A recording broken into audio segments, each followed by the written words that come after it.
When the pandemic hit, Desiree Velez didn't lose just one job, she lost 3. A substitute teacher, she also worked as an actor and ran a small business doing face painting on the side. I've had several people insultingly say, well, you're supposed to have an emergency fund. Okay, I did.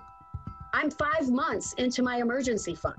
And like 30 million Americans, as the bills piled up, she made it through on unemployment, in part helped by that $600 weekly bonus in federal aid. I can't tell you how much it helped. We have to pay electric, we have to pay water, a mortgage, you have to pay that. I have to ask about the Save the $600 sign in the back. Tell me about that. Well, this is both emotional and mental and everything. It's anguish in writing. It's a cry for help.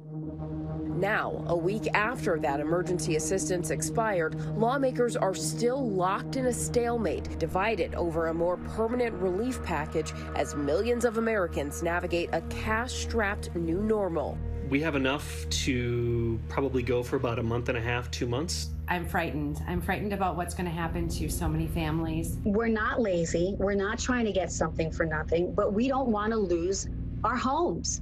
Democrats blasting the administration and peers across the aisle, saying there aren't enough jobs and people need help. The patient needs a major operation, while Republicans want to apply just a Band-Aid. Some Republicans argue that $600 is too much. It's equal to a $15 hourly wage. And some Republicans pointing out that with this added benefit, some Americans are bringing in more money now than they would if they were working.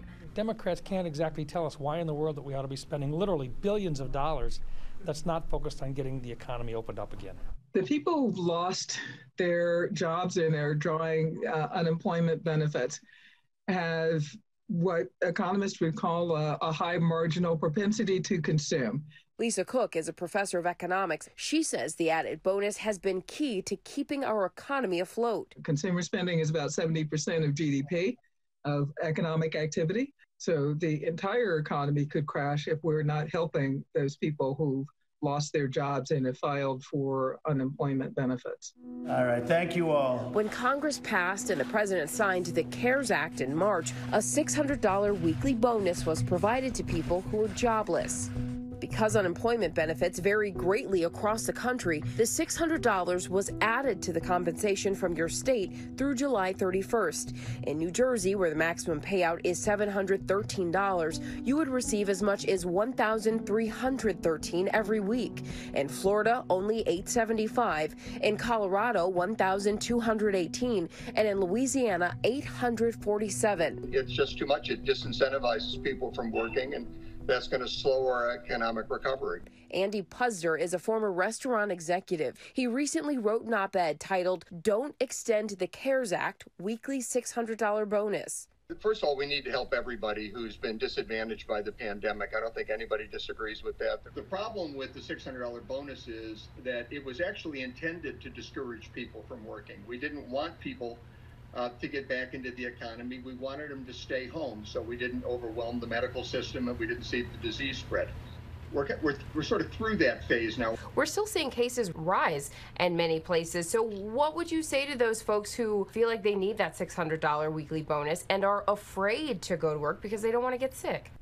Well, if you're afraid to go to work, you're really, if you're staying home and you're getting unemployment benefits, you should be fine. What we're talking about here is earning substantially more than you did before the pandemic for staying home. That is one thing you keep saying, that $600 weekly bonus is a disincentive to work, that it's dissuading people from leaving home and going out to work. What evidence do you have to back that up? Well, I can tell you right now that we've got about 30 million people on unemployment insurance in the United States, and small businesses can't find workers. They can't find people to work.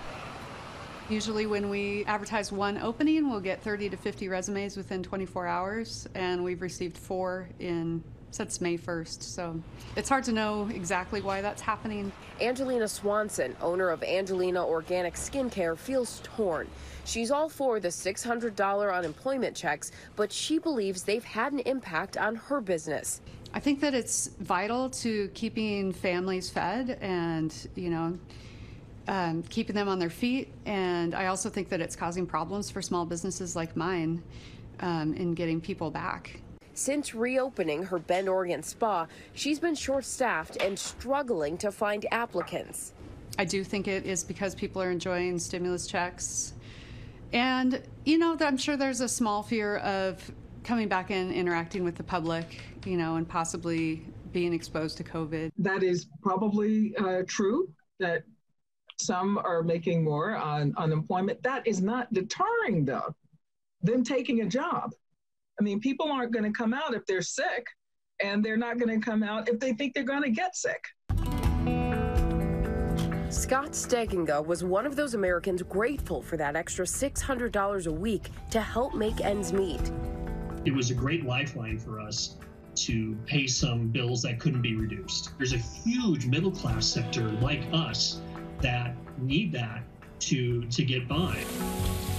We first met Scott in April after he was laid off from his job at an online advertising company at the end of March when coronavirus hit hard.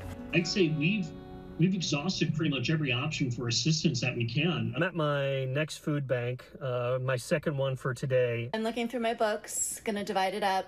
Now, without that extra $600 a week, they're looking at what possessions they can sell to get by. I went through my cameras and I've got some antique ones and some regular ones that I need to sell. And rationing their medication while waiting for insurance to come through. At least I've got some credit card payments deferred for the next month. So when do you think things are gonna come to a head? Right now we have enough to last till the end of September. What would you say to those who argue that that $600 a week bonus is a disincentive to work? They're misinformed. Many people don't believe something until it actually happens to them.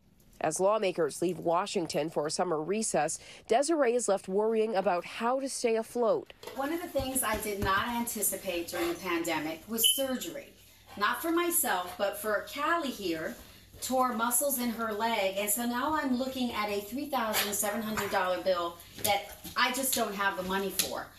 It's very emotional for me because I'm a proud person, and I've always been an extremely hard worker.